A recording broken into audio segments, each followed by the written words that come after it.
عندك رز وفراخ ومحتارة تعملي أكل إيه؟ قومي بسرعة اعملي الجمال اللي أنا عاملاه ده، بجد تحفة. ما تقدريش تقولي عليه رز بالخلطة، وما تقدريش تقولي عليه كبسة، وما تقدريش تقولي عليه رز الكبلي أو الرز البخاري أو حتى الرز الهندي. ليه؟ ببساطة لأنه واخد من كل الأنواع دي كلها، بس النتيجة في الآخر بجد مبهرة، تجوع بجد. عايزة أقول لكم طعمه حكاية، ريحته فظيعة قلبت الدنيا كلها، ولا الفراخ طعمها حكاية. حط لايك كده وشير الفيديو، ويلا بينا نشوف هنعمل ايه. اول حاجة جبت كده حلة على النار، حطيت فيها معلقة من السمنة البلدي او مكعب زبدة، وحطي كده معلقتين من الزيت، ونزلت بقى بالبهارات بتاعتي. حطيتي ايه بالظبط؟ حطيت عود قرفة، وحطيت كمان حبهان وورق لورا وكمان ليمون، واديتهم كده تشويحة لما الريحة بتاعتهم طلعت. وبعد كده جبت بصلاية متقطعة مكعبات صغيرة ونزلت بيها، وهديها كمان كده تشويحة مع البهارات دي. الله على الجمال، ايه الريحة الحلوة اللي طالعة علينا دي! ريحتهم تحفة جدا جدا. بقلب فيهم كده كويس جدا، وبخلي كده البصلاية بتاعتي مش عايزاها تتحمر ولا حاجة، لا انا عايزاها تدبل بس كده مش اكتر. تمام كده، تمام كده. هشوح بقى كده في البصلاية، ايدي فيها على طول بالتقليب زي ما انتوا شايفين كده. عايزة أقول لكم الخطوة دي مهمة جدًا، إن أنتم تحطوا البهارات الأول وبعد كده تحطوا البصلة، علشان طبعًا تاخد ريحة البهارات كده، والريحة بتطلع بتاعتها في الزيت. وكمان خطوة إن أنتِ تحطي معلقة من الزيت ومعلقة من السمنة أو الزبدة، دي خطوة مهمة جدًا بتفرق في طعم الرز جدًا. بعد كده جبت كده فلفل بقى أحمر، فلفل بارد، فلفل سبايسي، فلفل ألوان زي ما تحبي، ومتقطع كده حلقات صغيرة أو مكعبات صغيرة، ونزلت بيهم على البصلة واديتهم تشويحة كده على السريع.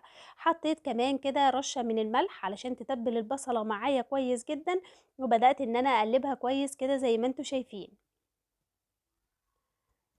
الله على الجمال والروايح الحلوة أوي، أوي. أنا بقى معايا هنا كده طماطماية متقطعة مكعبات صغيرة، يعني طماطمتين 3 على حسب كمية الرز اللي هتعمليها. أنا عاملة 3 طماطميات كبار كده، نزلتِ بيهم. ممكن كمان تنزلي بمعلقة من الصلصة، صلصة الطماطم، وتديهم تشويحة كويس جدًا. هاقلب بقى الخليط ده كويس جدًا، وهاسيبهم مع بعض كده لمّا الطماطم بتاعتي دي تدبل كويس جدًا. بس أنا حطيت عليها رشة من السكر علشان طبعًا الحموضة والحرقان بتاع الطماطم، وحطيت عليهم كمان رشة من الملح.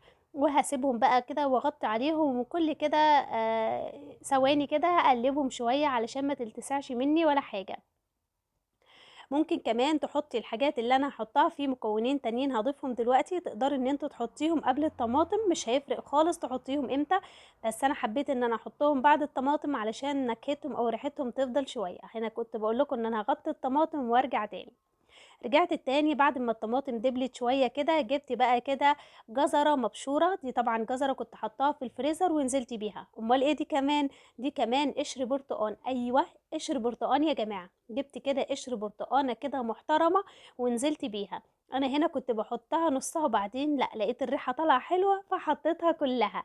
أنا باعمل كده البرتقان كده، ب ب باخد منه البشر بتاعه وباحطه في أكياس كده، وباحطهم في ورق استرتش، وباحطهم بالفّهم في ورق استرتش على قد الكمية اللي أنا عايزاها، وباحطهم في الفريزر بجد تحفة كأنه لسه فريش. عايزة أقول لكم بقى اوعي تستغني عن قشر البرتقان خالص في الوصفة بتاعتنا دي، لإنه بجد غيّرها 360 درجة، نقلها نقلة تانية. بجد يعني كان طعمه فظيع وريحته رهيبة. حطيت كمان كده نُص معلقة صغيرة كده من التوم المهروس، وحطيت بقى شوية من الملح وشوية من الفلفل الأسمر وشوية من الكمون زي ما أنتم شايفين كده. وقلّبت بقى كويس كده وإيدي فيه على طول علشان التومة بتاعتي مش عايزاها تتحرق منّي علشان ما تمرّرش. وأنا طبعًا هنا باضغط على التومة لإنها كانت التومة محطوطة في الفريزر. بعد كده نزلت بالفراخ بتاعتي زي ما انتم شايفين كده، غسلاها كويس جدا جدا بالملح والدقيق والخل، ومظبطاها وعامله فيها فتحات كده بالسكينه. نزلت فيها بديها كده صدمه مع التتبيله دي، وعايزاها تشرب من التتبيله كده وتتشوح معاها وتاخد من طعم التتبيله التحفه دي. امشي بس على الطريقه دي بجد يعني هتبهري اللي عندك، والريحه اصلا هتجوع الجيران كمان. بادّيها بقى كده تشويحة مع التتبيلة ومع الخضار بتاعي التحفة ده، الريحة فظيعة جدًا يا جماعة. وهنا بقى كده جبت بقى الملح بتاعي، اديت الفراخ كده من فوق رشة من الملح ورشة كده من الفلفل الأسمر، وحطيت عليها رشة من بهارات الفراخ. والخطوة دي اختيارية، بس أنا حبيت إن أنا أطعم كده الفراخ كده بالبهارات بتاعتي زي ما انتوا شايفين كده.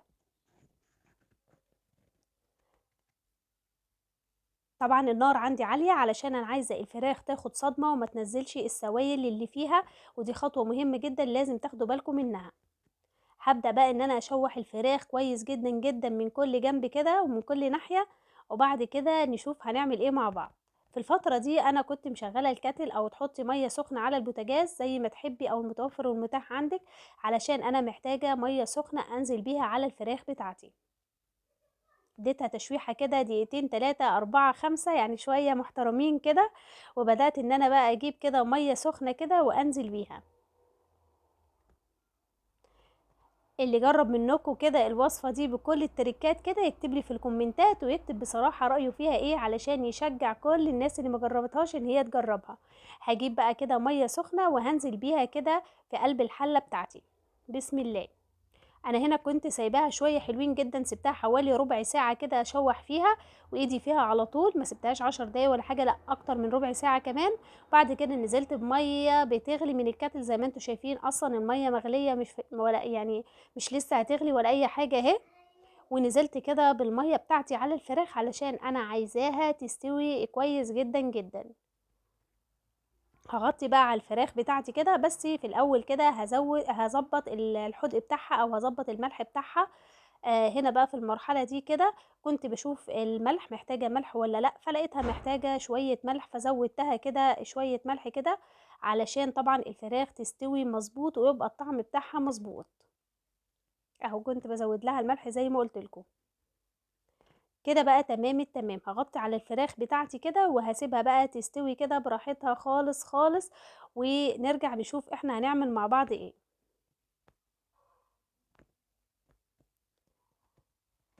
بعد ما غطيت على الفراخ بتاعتي كده وسبتها شوية محترمين كده حوالي تلت ساعة، رجعت بقى كده ابص على الفراخ بتاعتي، لقيت الفراخ بتاعتي خلاص ما شاء الله استوت وبقت تمام التمام. وريحتها عايزة اقول لكم بجد تجوع تجوع يا جماعة. هخرج بقى الفراخ بتاعتي كده في صينية، وهقول لك في صينيه ليه، لان لسه كده دورها ما خلصش معانا ولا حاجه. وهبدأ بقى في المية بتاعتي المغلية دي هزودها كده شوية مية مغلية كمان، وهبدأ اجيب بقى الرز البسمتي اللي انا غسلاه كويس جدا جدا، غسلاه مرة واتنين وتلاتة لحد ما المية بتاعته بقت بيضة كده. وانصحك تجيب الرز اللي هو حبته طويلة كده، بيبقى طعمه حلو قوي قوي. وانا ده وسبته في المية كده حوالي ربع ساعة، وبعد كده غسلته تاني، وبعد كده جيت بقى سميت الله فيه كده في قلب المية بتاعتي. عايزة أقول لِك الناس بقى هنا حد هيقول لي أنتِ مش معيّرة المَيّة، المفروض إن الرز البسمتي المَيّة بتاعته كتير. أنا هاقول لِك هنا أنا حطيت الرز أنا نقعاه قبلها بربع ساعة، فأنا هنا حطيت الرز يا دوب المَيّة تكون مغطياه كده، وفوقه كمان كده حوالي 2 ل3 سنتي، زي ما أنتم شايفين كده، كده المَيّة بتاعته مضبوطة وتمام التمام. النار عندي هتكون عالية لحد لمّا الرز يتشرب، وبعد كده هاهدّي عليه النار. الفراخ بتاعتي بقى هاديها كده رشة من الملح ورشة من الفلفل الأسمر، وكمان كده مسحة خفيفة جدا من الزيت لو انت حابة، بس أنا ما حطيتش زيت ولا أي حاجة خالص. وهديها كده عصرة ليمونة، أيوة عصرة ليمونة، اعمليها بقلب جامد هتغير الطعم جدا. اهو زي ما انتوا شايفين كده حطيت كده ليمونة كده كاملة محترمة، وهبدأ أدخلهم الفرن تحت الشواية وبعد كده نرجع نشوفهم. وادي الفراخ بتاعتنا طلعت من الفرن، بصوا الشكل والجمال والحلاوة، لا محطوط عليها صلصة ولا محطوط عليها زيوت ولا دهون ولا اي حاجة خالص، وريحتها وطعمها خطير. الرز بتاعنا طبعا زي ما قلت لكم انا هديت عليه النار لما شرب المية تماما تماما عشان يطلع معاكي مفلفل، لكن لو هديت النار قبل كده مش هيطلع مفلفل ولا حاجة، هيبقى فيه كده نسبة سوائل، الناس اللي بتحب فيه سوائل هتسيبه شوية. هارفعه بقى من كده من على النار وهابدأ أنزل فيه كده بقى، حطيت كده الصينية تكون واسعة كده بقى عشان إيه، نحس كده إن إحنا بناكل كبسة أو حاجة. ونزلت كده بالرز بتاعنا، باشيل بس بقى الحاجات اللي خلاص كده دورها انتهى معانا. وحطيت الرز بقى كده في صينية وهاحط عليه الفراخ كده، والله على الجمال والحلاوة والطعامة. بصوا بجد خطير، طعمه حكاية يا جماعة، تعالوا كده بقى ندوق ونحكم بجد. أنا كنت أول مرة أحط على الرز بتاعي بشر برتقان كده، بس بجد يعني لأ، شابوه للطريقة، بجد طريقة تحفة جدًا، جدًا. الطريقة دي فيها mix كده لطرق مختلفة وأكلات مختلفة، بس النتيجة حلوة جدًا، جدًا. الفراخ مستوية ودايبة دوب وطعمها حكاية، حكاية، حكاية. طعمها حلو أوي، أوي، أوي. بجد لازم تجربوها وتقولوا لي رأيكم فيها إيه في الكومنتات، وأسيبكم بقى وأروح آكل الطبق الجميل ده. ما تنسوش تشتركوا في القناة وتفعلوا الجرس للكل، وتشيروا الفيديو ده لكل حبايبكم علشان الكل يستفيد، وتقولوا لي رأيكم فيه ايه تحت في الكومنتات. دمتم في حفظ الله، والسلام عليكم.